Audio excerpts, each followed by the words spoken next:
और क्या ability to read is reading? मान लीजिए जिस आंख से मैं सुबह उठकर रोज अखबार पढ़ता हूं, उसी आंख से क्या मैं कोई उपनिषद पढ़ सकता हूं क्या? कई बार जैसे कुछ लोग बोलते हैं ना कि ये तो माथे की किस्मत की लकीरें हैं या माथे पे लिखा होता है। मैं इसके अगेंस्ट नहीं हूं, लिखा होता माथे पे, लेकिन मैं से थोड़ा सा एडिशन करना चाहता हूं कि खुद ही लिखा होता हमने, नींद में लिखा होता नहीं पता होता कई बार। फॉर एग्जाम्पल, लेकिन you are looking for peace, contentment, resilience, and you are reading how to be billionaire in 10 years। इस तरह मैं बोलता हूँ, हाथ में है रामायण, ढूंढ रहे हैं कि रोल्स रॉय कैसे खरीदे, रामायण को क्या पता। तो ये इसी तरह का ओडेसिटी है कि जब हम बुक पढ़ते हैं, हमारे हाथ में बुक है जो कहीं और लेके जाने की कोशिश कर रही है, डीप डाउन आप कुछ और सोच रहे हो, तो ये दोनों मिलकर एक मिसमैच हो जाता है। तो मेरे अगले जिंदगी के 5 साल में मैं क्या चाह रहा हूं, उसके लिए कुछ सर्टेन सेट ऑफ बुक्स होगा। आप किस फेज में हो, आपके लिए कुछ सर्टेन सेट ऑफ बुक्स होगा। और जो आपका एम है, अगर आपने एक बार एम दिमाग में बना लिया और उस एम के अकॉर्डिंगली बुक पिक कर ली, तो मुझे यकीन है 70-60% काम हो गया। अब आप ढूंढ भी लोगे। नमस्कार, आज हम एक बड़े खास टॉपिक के ऊपर बात करेंगे। यूजुअली आजकल एक बड़ा ट्रेंड है कि कोई भी आदमी बोल देता है कि कौन सी बुक पढ़नी चाहिए, या आप कुछ बुक रिकमेंड कीजिए, या फिर मैं भी जब गेस्ट लेक्चर्स पे जाता था अपने बुक रिलीज के दौरान, तो मैंने अपनी बुक तो कभी रिकमेंड की नहीं, मैं डिस्कस कर लेता था अपने आइडियाज़ के बारे में। लेकिन अगर कोई पूछता भी था कि आप कोई बुक रिकमेंड कीजिए हमें, तो 200 आदमी जब आपके सामने बैठे हैं, तो उनको देखकर मैं कैसे स्टेज से बुक बोल दूं कोई कि ये बुक जो है वो पढ़ लेनी चाहिए आपको। ये इसी तरह की बात है कि जैसे मैं स्टेज के ऊपर खड़ा हूँ, कोई मेरे को पूछ ले कि कमर दर्द के लिए क्या दवा है, तो मैं कुछ स्टेज से कोई 2-4 दवा बोल दूँ। हालांकि आजकल ऐसे डॉक्टर्स कर रहे हैं, लेकिन वो सही तरीका नहीं है। मुझे ऐसे लगता है कि जिस तरह मेडिसिन जो है वो पर्सनल, हम बॉडी टाइप देखकर ही मेडिसिन रिकमेंड करते हैं या डाइट रिकमेंड करते हैं। जैसे ब्रोकली मुझे सूट कर सकती है, किसी और को वो ब्लोटिंग कर सकती है। तो ब्रोकली अच्छी है कि नहीं, ये एक यूनिवर्सल फिनोमिना नहीं है। ये मेरे लिए अच्छी है कि नहीं, मैं अपना देखूंगा, आप अपना देख लीजिए। तो इसलिए जो हेल्थ गाइडलाइन भी है वो हमारे पास प्री डिसाइडेड नहीं होती, वो एक ढूंढ कर बनाने जैसी चीज है। तो सेम आइडिया बुक के साथ भी है। आप कुछ जिंदगी में कुछ और अचीव करना चाहते हैं, मान लीजिए, या आपका प्रकृति कुछ और है, या आपका स्वभाव कुछ और है, आपको फिक्शन पसंद है, या आपका इंटरेस्ट फिक्शन में, या फिर आप फिक्शन में से फिक्शन को पढ़कर रियलिटी ढूंढ लेते हो, तो आपकी जो प्रकृति है वो फिक्शन के अनुकूल हो सकती है। या फिर अगर आपको बुक पढ़ना है तो पढ़ने में आपको फिक्शन थोड़ी सी इजी लगती है पढ़ने में। या कुछ लोग ऐसे होते हैं कि जो एकेडमिकली पढ़ते हैं, हालांकि मैं ये मेरा पर्सनल विचार है, गलत भी हो सकता हूँ, लेकिन मुझे जो एकेडमिक, जो अपने एग्जाम्स को देखकर पढ़ते, चाहे वो कितने घंटे भी पढ़ते हैं, वो रीडर की कैटेगरी में नहीं लगते, वो स्टूडियस लगते हैं मुझे। रीडर जो होते हैं वो बड़ी आज़ाद तबीयत के आदमी होते हैं, जो ऑथेंटिक रीडर है। खैर, हम उसके ऊपर शायद थोड़ी देर में आए, लेकिन फिलहाल जो क्वेश्चन है मैं उसको अपने सवाल को अच्छे से फ्रेम कर देता हूँ। सवाल ये है कि how to read a book, और उसी से जुड़ता हुआ सवाल आता है कि क्या पढ़ना चाहिए। क्या सबको, कोई भी जो टॉप 5 रिकमेंडेड, कई बार आपके इंस्टाग्राम के फीड को ऊपर आ जाती है कि ये 5 बुक्स जो हैं everyone should know, everyone should read, है ना, जैसे how to become a billionaire, इस तरह की कुछ बुक्स जो आजकल मार्केट में चल रही हैं, और लगभग 10 में से 9 आदमी उसको रिकमेंड कर रहे हैं, है ना। आज से 2 साल पहले देखिए तो अल्केमिस्ट की बात कर रहा था हर कोई आदमी, अभी इतना वो चर्चे में नहीं है। यहाँ इकिगाई है, या बहुत अच्छी बुक्स अच्छी हैं सभी। मेरा ये सिर्फ आइडिया ये है कि क्या कोई भी बुक किसी को भी रिकमेंड की जा सकती है, पहले इसी से याद। जैसे कुछ लोगों को ऐसा लगता है अगर कोई रामायण को पढ़ने की कोशिश कर रहा है तो वो शायद he must be a fundamentalist, वो थोड़ा सा पुरातन विचार का होना चाहिए, या फिर वो तो क्या ऑर्थोडॉक्स होना चाहिए थोड़ा सा, इस तरह का कुछ, लेकिन ज़रूरी नहीं है। तो मेरा जो सवाल मैं फिर से फ्रेम कर रहा हूँ, how to read a book, सवाल यही है, लेकिन हाउ के पहले ये सवाल खुद ब खुद पैदा हो जाता है कि व्हाट टू रीड। तो उसी के ऊपर हम बात करने की कोशिश करेंगे। सवाल एक रहेगा, ड्वेलिंग हमारी दो तरह के फील्ड्स में होगी, how to read and what to read. मैं कई बार इसको समझाने के लिए बोलता हूं कि जैसे जिसको आप पढ़ रहे हो तो ये याद रखिए, जैसे फॉर एग्जांपल जब इंडिया को कोलोनाइजेशन की गई, इंडिया की, जब हम ब्रिटिश रूल के अंदर थे, तो जो वहाँ के उस समय के जो गवर्नर जनरल थे, governor general was very big post, जो अंग्रेज थे वो हमारे यहाँ पे ऑफिसेस देख रहे थे, गवर्नेंस देख रहे थे, रेवेन्यू देख रहे थे, सारे काम देख रहे थे, और रात को वो बड़ी लंबी लंबी छोटी छोटी बुक्स लिख रहे थे भारत के ऊपर। तो इससे पहले कि आप कोई बुक उठा लीजिए, सीधा पढ़ लीजिए कि वॉज इंडिया सिविलाइज, जो उस समय किसी वॉइसराय ने लिखी होगी या फिर किसी ब्रिटिश ऑफिसर ने लिखी है, जो बहुत बड़ी बड़ी गवर्नर जनरल की पोस्ट है, जो बहुत बड़ी पोस्ट होती हैं, जो जिनके पास बहुत सारा ऑफिशियल काम करने को रहेगा, नॉन ऑफिशियल भी बहुत सारे काम होते हैं उनके पास, और रात को 11-11 बजे कोई घर पे वापस आ रहा है और आते ही लिखने लग जा रहा है और हजार पेज की बुक लिख रहा है। तो इसके उस बुक को पढ़कर कोई ज्ञान समझ लेने से पहले ये देखना जरूरी था कि why they are interested to write about India, जिसको वो खराब बोल रहे हैं, जिसको वो बोल रहे हैं कि इनको नहीं पता गवर्नेंस क्या है, इसको नहीं पता खुद को कैसे संभालना है, उनके बारे में वो बड़ी बड़ी बातें लिखने, हमारे उपनिषद को ट्रांसलेट करने की कोशिश कर रहे हैं। तो अगर आप इन किसी भी, मैं सिर्फ एक डिवीजन की बात कर रहा हूं, इस तरह से 1000 डिवीजन है, क्या हर तरह की बुक सबको सूट करेगी? पहली बात। दूसरी बात, जो आप सब्जेक्ट पिक कर रहे हो, आप उसको क्यों पिक कर रहे हो? कि किसी और ने पिक किया था तो आपको मन में इच्छा होगी कि मुझे भी ये पिक कर ले, मुझे भी ये पढ़ना चाहिए, तो फिर आपको पढ़ने के ऊपर ही जो है वो सवाल होना चाहिए। सवाल बड़ा, मैं थोड़ा सा इसको थोड़ा एक्सप्लेन करने के लिए बोल रहा हूँ कि how to read and what to read, इसके ऊपर पूरी एक पूरा स्कूल बन सकता है फिर से रीडिंग का, कि जो यही टेक्स्ट होगा जो ये बताएगा आपको कि हाउ टू रीड और व्हाट टू रीड। इतना बड़ा टॉपिक है, मैं फिर भी इसको जितना हो सके इसके जरूरी पहलू को बात करते हुए लेकिन कंसाइज करने की कोशिश कर रहा हूँ। दूसरा आइडिया जो इसमें देखने लायक है वो ये है कि आप ढूंढ क्या रहे हैं और क्या ability to read is reading. मान लीजिए जिस आंख से मैं सुबह उठकर रोज अखबार पढ़ता हूं, उसी आंख से क्या मैं कोई उपनिषद पढ़ सकता हूं क्या, इंग्लिश में ट्रांसलेशन जो है, या जिस आंख से मैं, जिस एटीट्यूड से मैं अपनी एकेडमिक बुक पास होने के लिए पढ़ता हूं, रीडिंग कर लेता हूं उसकी, या उसमें से कुछ पॉइंट पकड़ लेता हूं तो फिर मैं उसका आंसर दे सकता हूं, मैं उसमें अच्छे नंबर ले लेता हूं यूनिवर्सिटी में, क्या वही एटीट्यूड को ही रीडिंग कह देना चाहिए? क्या वो एटीट्यूड मेरे को डिफरेंट डोमेन्स ऑफ रीडिंग में काम आएगा?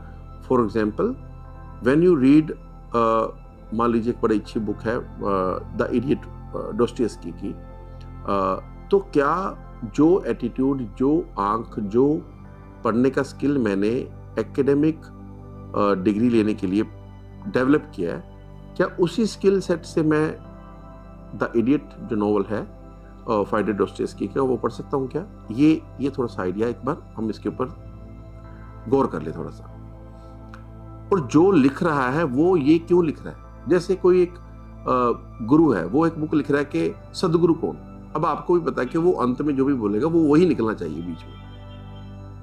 तो दिस इज द आइडिया कि वो चाहे बात किसी 10 गुरुओं की करेगा, लेकिन उन सब में उसका जो बारीक, जो आपके कॉन्शियस माइंड को वो डायरेक्ट कर देगा। ध्यान से समझिए, आपके कॉन्शियस माइंड को वो डायरेक्ट कर सकता है टुवर्ड्स से शंकराचार्य जी ने ये बात कही लेकिन आपके अनकॉन्शियस माइंड को वो डायरेक्ट खुद की तरफ कर लेगा।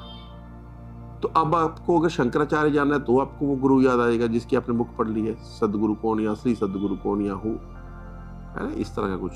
या फिर आपको अगर कोई और संत की बात आई तो आप अपने गुरु को देखोगे कि इसने कुछ लिखा है कि नहीं, जो कि गलत तो शायद नहीं है मेरी नजर में गलत है, लेकिन अगर आपको गलत नहीं भी लगता, लेकिन मैं ये बोल रहा हूँ मुकम्मल नहीं है कि एक ही आदमी का अगर एक ही नैरेटिव मुकम्मल हो, तो हमारे यहाँ पे इतनी अद्वैत रामायण, वेदांत रामायण, वाल्मीकि रामायण, ये रामायण के ही कम से कम रामायण शतकोटि अपारा, ये 1000 से भी ऊपर इसके वर्जन्स हैं रामायण के। This is how we look at stories.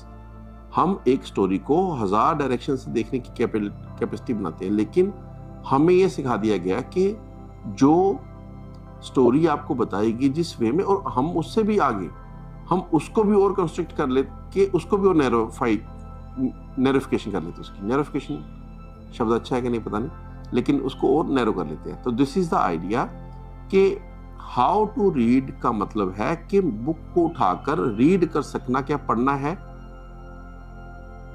अच्छा, अगर यही पढ़ना है तो जब हम जो हमारे वेद हैं जिसको हम श्रुतियां बोलते हैं, तब हम लिख नहीं पा सकते थे, लेकिन ग्रंथ को कंठस्थ कर लेते थे, सुना जाता था और उसको याद रखा जाता था।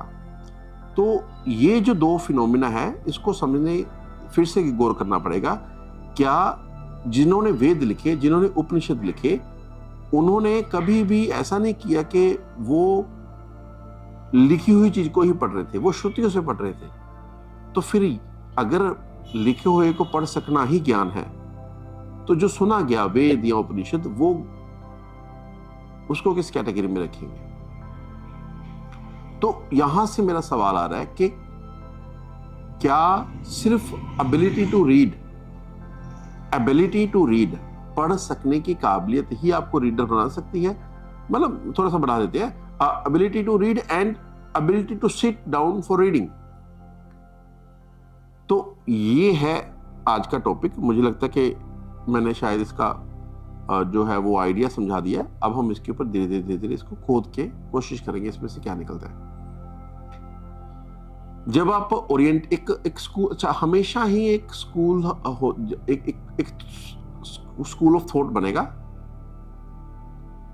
जो एक बात को इस्टेब्लिश करेगा, एक सर्टेन स्कूल ऑफ थॉट, और उस स्कूल ऑफ थॉट के प्रति एक रिएक्शन आएगा जो उसका क्रिटिक होगा। मान लीजिए अगर एक स्कूल ऑफ थॉट बना जिन्होंने बोला कि वेद ही अंतिम सत्य हैं, तो अब इस स्कूल ऑफ थॉट के पैरेलल एक नया स्कूल आ जाएगा जो बोलेगा कि वेद को प्रामाणिकता नहीं मानना चाहिए। तो अभी दो अलग अलग स्कूल हो गए। तो मेरा सवाल यही है कि जो आदमी ए को ट्रस्ट कर रहा है, क्या वो मुकम्मल है, या जो बी को ट्रस्ट कर रहा है, जो ये कह रहा है कि वेद अंतिम सत्य नहीं हो सकते या वेद को प्रामाणिकता नहीं मानना चाहिए, ये दूसरा सत्य है। इन दोनों में से सत्य क्या? अगर आपको ये लगता है कि जो पढ़ लिया सिर्फ उसी से सत्य जान रहे हैं, तो आपने ये पढ़ा तो आपको ये सत्य लगेगा, ये पढ़ा तो ये सत्य लगेगा। और कई बार ऐसे होता है जो लोग दोनों पढ़ लेते हैं वो कंफ्यूज हो जाते हैं, वो बात करने की हालत में नहीं रहते। उनको लगता है कि वो भी आर्गुमेंट ठीक थे, ये भी आर्गुमेंट ठीक थे।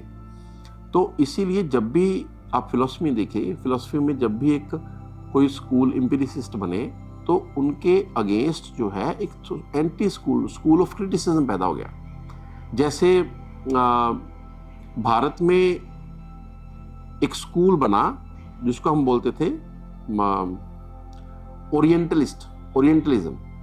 अब ओरिएंटलिज्म जो है वो, ओरिएंटलिज्म मैं थोड़ा सा सरल कर देता हूँ जिसको नहीं समझा रहा, ओरिएंट कर देना, किसी की दिशा किसी एक तरफ घुमा देनी, इसको बोलते हैं ओरिएंटलिस्ट। मेरी ओरिएंटेशन किस तरफ है, मेरा झुकाव किस तरफ है, ऐसे कह देते हैं। तो एक स्कूल बना ओरिएंटलिस्ट, तो उसका शायद जहां तक मुझे लग रहा है उसके जो फाउंडर हैं, मतलब जिसने ये एक लहर चलाई ओरिएंटलिज्म की, वो है Edward Said. He was a Palestinian. वो पैलेस्टीन का आदमी था और वो हमारे भारत के ऊपर लिख रहा है, जो भी लिख रहा है, अच्छा लिख रहा है, खराब लिख रहा है। और कई बार अच्छा मूर्ख आदमी होगा कि अगर उसको भारत को कंडेम करना है ना, तो वो भारत के अगेंस्ट लिखना शुरू कर देगा। ये मूर्ख आदमी है। जो चतुर होगा ना, वो क्या करेगा, लिखेगा भारत की तारीफ, लेकिन इस तरह से लिखेगा कि आपको पढ़ते पढ़ते खुद लग जाए ये तो हमारे में कमियां थी। होंगी कि नहीं होगी वो बात की बात है, लेकिन वो आपको जता देगा। उसने बड़े जटिल रूप से ऐसे बताया कि मैं तो आपका हमदर्द हूं। एडवर्ड सईद से शुरू कर लीजिए, आगे आगे तक करते रहिए। दोज आर द स्कॉलर्स जिन्होंने भारत के ऊपर लिखने को दिखाया ऐसा कि हम अच्छा लिख रहे हैं, लेकिन उनके पीछे उनका एक हिडन एजेंडा था। जो आदमी कभी भारत रहा नहीं, जो भारत को समझा नहीं, वो भारत के ऊपर ओरिएंटलिस्ट स्कूल का फाउंडर हो गया, जिसके उत्तरदायित्व में जिसके बाद कई लोग आए और भारत के ऊपर लिखा। और आज तक भी जो आदमी हमें ये बोल रहे हैं कि हम जो है वो भारत की असली छवि बना रहे हैं, वो अभी भी कहीं ना कहीं वो ओरिएंटलिस्ट लिखे हुए के प्रभाव के अंदर हैं। क्योंकि देख लीजिए, मान लो अगर हम इस भारत में रह रहे हैं, जिस तरह की मेरी सोच है, जिस तरह की आपकी सोच है, जिस तरह की हम सबकी सोच है, तो एक आदमी कह देता कि हमें भारत को अंग्रेजी माइंडसेट से बाहर निकालना है। कॉलोनाइजेशन हुई थी हमारी, डीकोलोनाइजेशन करना एक शब्द आता है, मैं डायरेक्टली शब्द नहीं यूज किया कि शायद आप फैमिलियर हो इस शब्द से, नहीं, मैं थोड़ा सा उसको सरल करके बताता हूँ कि भारत की कॉलोनाइजेशन हुई थी। हमने बहुत चीजें उस समय गुलामी के समय में जो एक्वायर की दिमाग में, अब उससे बाहर कैसे निकलना है। दिस इज द आइडिया, जिसके ऊपर सैकड़ों बुक लिखी गई हैं डीकोलोनाइजेशन के ऊपर। लेकिन उसमें एक गलती होगी कि जब भी आप डीकोलोनाइजेशन की बात कर रहे हो, there must be a higher idea in your mind कि जहां तक आप लेके जाना चाह रहे हो यहां से। और वो आइडिया अनफॉर्चुनेटली कई बार उन्होंने दिए होते हैं जिन्होंने यूरोप को समझा। तो ये है पूरा का पूरा आइडिया, जो मुझे ऐसे लगता है कि सिर्फ बुक को रीड करने की एबिलिटी इज नॉट रीडिंग। आप बुक में खोज क्या रहे हो, और उस खोजने के बाद अगर जो आपको मिला, क्या आप उसको वेरीफाई कर भी रहे हो, करना चाहते हो, नियत है। दूसरा, अगर आपको वो खोजने निकला हूं कि भगवान, कोई ऊपर भगवान नहीं है मान लीजिए, तो मैं ये खोजने निकला हूं आर्गुमेंट कि how this world is functioning bye its own. इसमें कोई भी सुप्रीम एनर्जी, सुप्रीम पावर, जो भी आप नाम देना चाहते हो, वो नहीं है। लेकिन बार बार मुझे ऐसे सबूत मिल रहे हैं जिसमें ऐसे लगता है कि हाँ, हर चीज तो ऑटोनोमस है, लेकिन back of everything there is something which is directing all these autonomous things, जो हमारे काबू में नहीं है। तो क्या मैं इतना ऑनेस्ट हूं कि अब मान लो कि जो खोजने निकला था वो तो नहीं मिला, उसके विपरीत कुछ मिल गया? क्या मैं खुद के पिछले 10 साल के, पिछले 20 साल के थॉट प्रोसेस को आज तोड़कर नया आदमी बनने के लिए तैयार हूं? ये नहीं है तो पढ़ क्यों रहे हैं? और 99% लोगों को ऐसा ही होता है। उनको लगता तो यह है कि वो बड़े फ्लेक्सिबल हैं, लेकिन यूजुअली वो अपनी प्री थॉट को ही बार बार पक्का कर रहे होते हैं। जो चीज मेरे पसंद की नहीं है, हम उसको नहीं पढ़ेंगे, क्योंकि ये हमारे थॉट। मैं हमेशा बोलता हूं कि power resides in the opposite. Power resides in the opposite.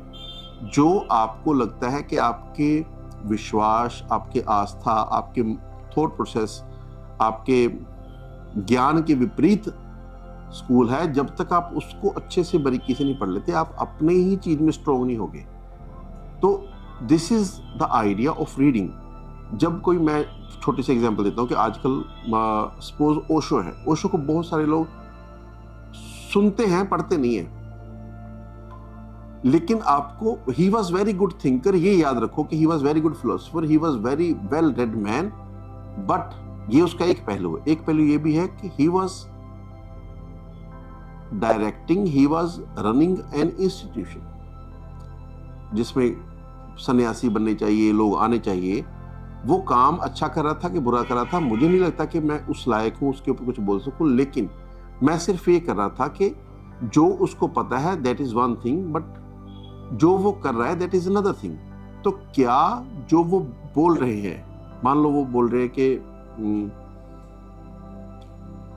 Buddha ने कहा है कि बी लाइट टू योरसेल्फ। तो क्या अपने लिए लाइट होना आत्मदीपो भव। तो जब बुद्ध ये कहते हैं, जब ओशो ये कहते हैं कि बुद्ध ने कहा था कि आत्मदीपो भव, बी लाइट टू योरसेल्फ, तो क्या आप ये लाइट लेने ओशो के पास जाओगे, उसके सन्यासी गले में एक पहनोगे एक सर्टेन रंग का जो बताया गया, जब वो कहते हैं कि हर आदमी अलग है। मान लीजिए कोई भी एक आदमी दूसरे जैसा नहीं है, this is what he said, which is very brilliant idea. But फिर उनके फॉलोअर जब एक जैसा कपड़े पहन के एक जैसे दिखते हैं, एक जैसे फेस एक्सप्रेशन देने लग जाते कुछ साल बाद, तो अगर आपको ये नहीं दिख रहा तो फिर आप सीखने से चूक रहे हो, आपकी आंख पूरी खुली नहीं है, आपके पास पहले कुछ आंसर्स हैं। तो जब आदमी, अच्छा ओशो जो है, आई ऑलवेज रिकमेंड कि पढ़ना चाहिए, लेकिन इस तरह से पढ़ना चाहिए कि आप उसमें से, जैसे कई बार बोलता हूं, जब रामायण मैं थोड़ा सा समझ के देखिए, जब रामायण में रावण वध हो गया, तो जब भगवान राम ने लक्ष्मण को बोला कि एक ज्ञानी आदमी धरती से जा रहा है, उससे कुछ ज्ञान लेकर आओ, तो क्या राम ये कहना चाह रहे हैं लक्ष्मण राम जैसा हो जाओ? It is always about picking, आप उठा क्या रहे हो। यही आइडिया, यही अगर आपको मेरी बात का मर्म समझ आ गया तो यही आइडिया आपको बुक पढ़ने में रखना है कि ये मत देखो कि उस जैसा होना है, उस जैसा होने में और उससे कुछ सीखने में दो अलग अलग बातें हैं। किसी के जैसा होना सरल है, किसी के जैसा हो सकना, जब मैं ये बोल रहा हूँ किसी के जैसा होना, तो मैं उसकी क्वालिटीज की बात नहीं कर रहा, मैं उसकी शक्ल, पहरावा, बोलने का ढंग, बातों का स्टाइल।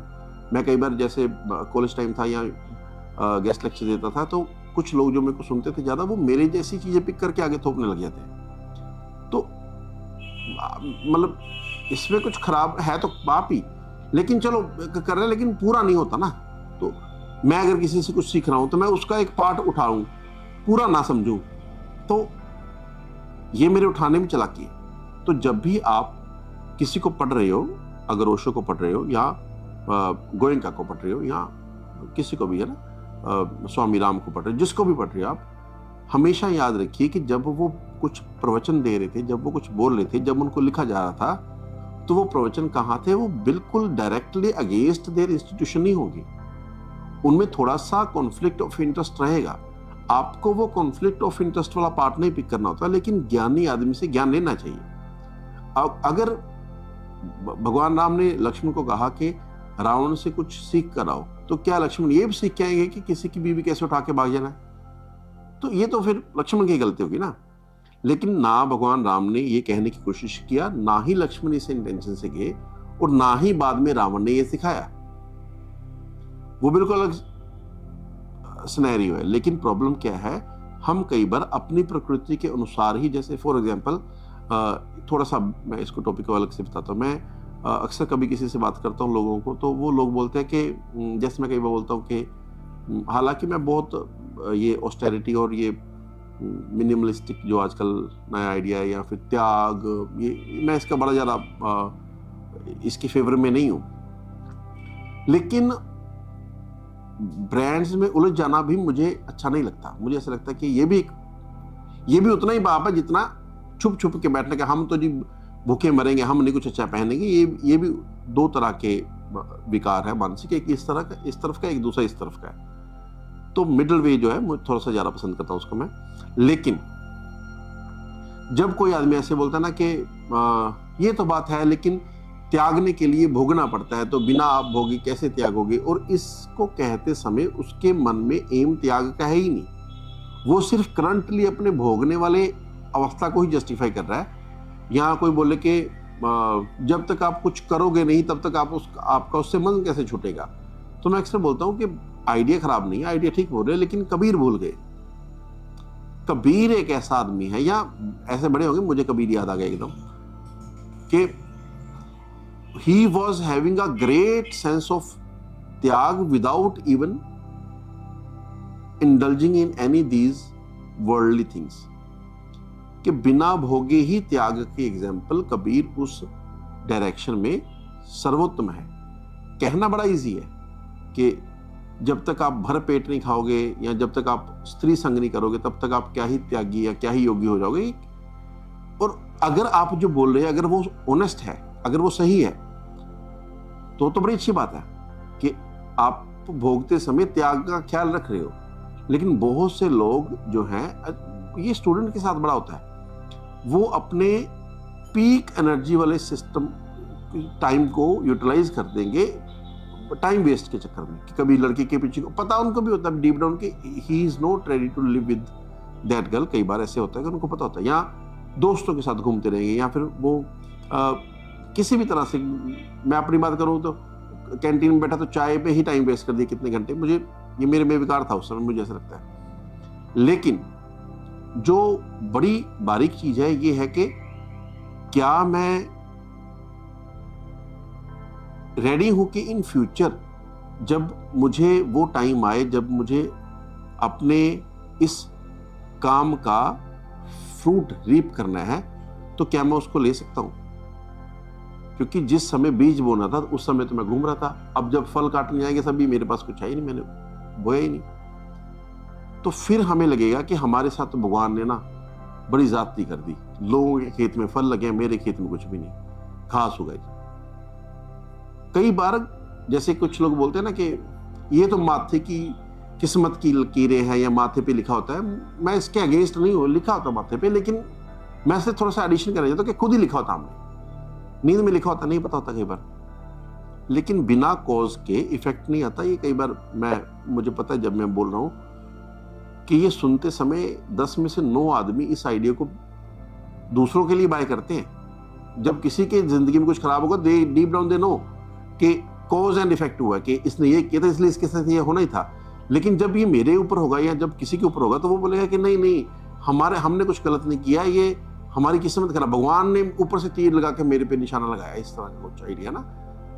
इसमें भी मुझे ऐसे कई बार लगता है कि ये भी बड़प्पन दिखाने का तरीका है कि भगवान अगर किसी एक आदमी का बुरा कर रहा है स्पेशली, तो वो आप मतलब इतने आप इंपॉर्टेंट नहीं हो कि भगवान आपको बुरा करने के लिए भी आपको देखे। लेकिन कई बार हम, this is how ego speaks in itself. तो सवाल के ऊपर मैं फिर से थोड़ा सा सवाल के ऊपर आता हूं, how to read and what to read. आपकी तबीयत कैसी है और आपका एम क्या है।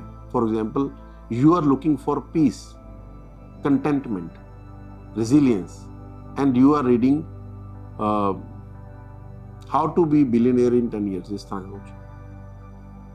तो बहुत बार जैसे मैं कई बार एग्जांपल देता हूँ, एक आदमी, पुणे की बात है शायद, तो एक आदमी मेरे पास आया उसने हाथ में बुक पकड़ी हुई थी, मैं कई बार एग्जांपल देता हूँ अपनी टॉक्स में भी दिया मैंने, कि उसके हाथ में बुक थी, बुक के ऊपर लिखा था यू मस्ट रिलैक्स, है ना। तो मुझे लगता है कि this book knows nothing about relaxation, and he said कि आपने पढ़ी है? मैंने नहीं पढ़ी, तो नहीं है मैंने। फिर उन्होंने बोला कि आपको कैसे पता कि ये बुक जो है वो अच्छी नहीं लिखी है ना, मतलब ये खराब बुक है। मैंने बोला जिसने भी लिखी है बुक, अगर उसने रिलैक्स के पीछे मस्ट लगा दिया, he don't know what relaxation is. Relaxation is very opposite to the idea of must. आपको ये करना ही होगा, इस आइडिया की जो बिल्कुल विपरीत है, that is the idea of relaxation. कि जब किसी ने इसको फ्रेम किया तो उसके फ्रेम करने से, नाम लिखने से ही समझ लग गया कि उसको ज्ञान हो सकता है, लेकिन रिलैक्सेशन के शायद उसको नहीं पता होगा। तो कई बार हमारे हाथ में वो, जैसे कुछ लोग, मैं बोलता हूँ हाथ में है रामायण, ढूंढ रहे हैं कि रोल्स रॉय कैसे खरीदे, रामायण को क्या पता, कुछ और ढूंढ लो। बहुत बार हम मुंह से बोल कुछ रहे होते हैं, कार्य कुछ और कर रहे होते हैं। तो बुक्स के साथ भी हम ऐसे ही कर लेते हैं, जैसे हम बात करें कि हमें समाज में बड़ी इज्जत चाहिए, लोग हमारी तारीफ करें, और खुद के कहीं की इज्जत खुद नहीं रख पा रहे। अगर आपको लगता है कि आपके जैसे आदमी को तो पढ़ना चाहिए, आपके जैसे आदमी को तो रनिंग करनी चाहिए, आपके जैसे आदमी को तो दिन में इतना लिखना चाहिए, इतना पढ़ना चाहिए, मान लीजिए आपको ये पता है बात, लेकिन आप इसको फॉलो नहीं कर पा रहे, खुद की कहे की इज्जत खुद नहीं रख पा रहे, लेकिन इस बात के ऊपर आग टिकी हुई कि लोग मेरी इज्जत करें। तो ये इसी तरह का ओडेसिटी है कि जब हम बुक पढ़ते हैं, हमारे हाथ में बुक है जो कहीं और लेके जाने की कोशिश कर रही है, डीप डाउन आप कुछ और सोच रहे हो, तो ये दोनों मिलकर एक मिसमैच हो जाता है। तो मेरे अगले जिंदगी के 5 साल में मैं क्या चाह रहा हूं, उसके लिए कुछ सर्टेन सेट ऑफ बुक्स होगा।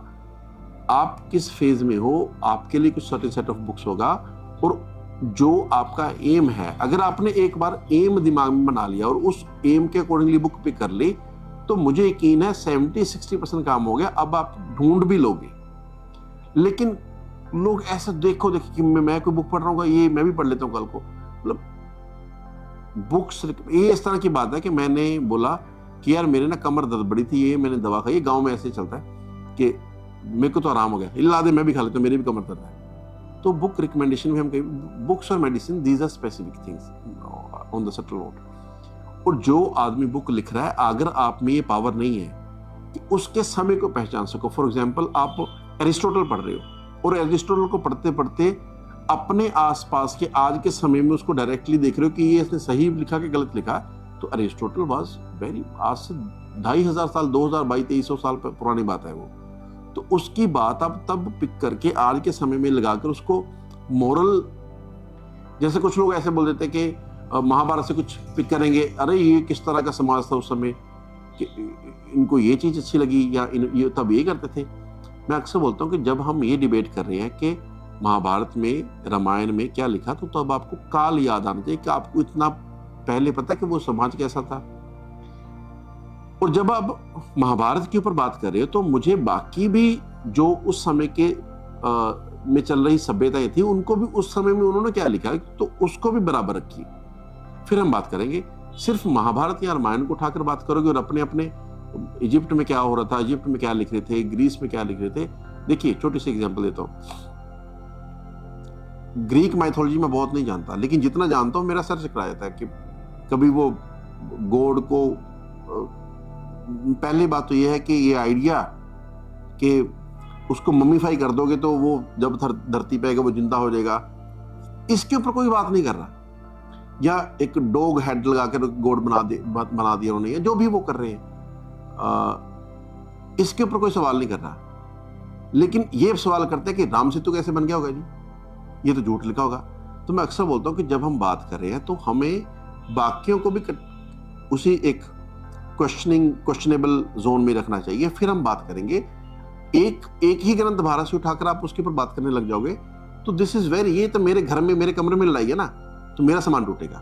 तो जब आपको लड़ाई करनी है, एक कॉमन ग्राउंड ढूंढिए, सभी लोग अपने अपने पहलवान लेके आइए, तो हम वहां पे बात कर सकते हैं। This is the idea. हम कई बार पढ़ते समय भूल जाते हैं ये चीजें कि जैसे आज के समय में कोई बोले कि यार वो तब पहले तो ना भारत में जो है वो ये बड़े जाति प्रथा बड़ी खराब थी। अब मैंने जाति प्रथा का बात कर रहा, तो मैं अगली ही वीडियो, या अगली वीडियो मतलब इस चैनल में आगे पीछे डाल देंगे, वर्ण व्यवस्था थी क्या और हमने उसको देखा कैसे। ये बहुत बड़ा टॉपिक है, हम इसके ऊपर बात करेंगे। और एक मेरे को बात करना है रिसेंटली कुछ दिनों में कि मतलब फेमिनिज्म, क्या भारत में सच में फेमिनिज्म, क्या हम सच में औरतों को प्रताड़ित करते थे? तो ये है 2-4 टॉपिक जो मेरे को लगता है कि इसी सीक्वेंस में, इसी स्कूल ऑफ थॉट बना लेंगे कि नया इस तरह का कुछ, क्या ये उसी फ्लो में आएंगे? तो मुझे लगता है कि ये एक दूसरे के साथ कड़ी जुड़ती है। तो मैं ऐसे करता हूँ, इसको जो भी हम नाम देंगे उसको पहला एपिसोड करेंगे और 2-4 इसी कड़ी पे कुछ बना के देखते हैं, ठीक है? तो अब मैं एक बार फिर नटशेल बोलता हूँ कि जिस तरह मेडिसिन 4 लोगों के लिए स्पेसिफिक, आयुर्वेद में हम बोलते हैं कि अगर 4 लोगों को एक ही तकलीफ है, चारों की दवा अलग अलग होगी, क्योंकि उनका देश, काल, प्रकृति, ये सब अलग होगा कुछ। इसी तरह से जब 4 लोग बुक पढ़ने की कोशिश करें तो एक आदमी स्टेज के ऊपर चढ़कर ये नहीं बोल सकता कि these are my favourite 5 books, सबको ये पढ़नी चाहिए। Books are very specific subtle thing. ये आपका एम क्या है और आप बुक में ढूंढ क्या रहे हो? Read able, ability to read is not reading. आप जो ढूंढना चाह रहे हो, आपकी आंख उसके ऊपर है, और जब वो आपको दिखा कि आप उसको उठाकर अपने ब्रेन के कॉन्शियस अनकॉन्शियस माइंड में कहीं बिठा सकते हो। These are the ideas of reading. मात्र पढ़ सकना और 300 पेज को पढ़कर from first word to last word अगर आप पहुंच गए, दिस इज जस्ट रीडिंग। जैसे आप अखबार पढ़ते हो रोज, तो इससे आप रीडर नहीं हो जाते, या रीडर हो जाते हो, लर्नर नहीं होते। तो दिस इज द आइडिया। हम कोशिश करेंगे अगली वीडियो जो मैंने 2 टॉपिक बताए उसके ऊपर बात करें। Thank you.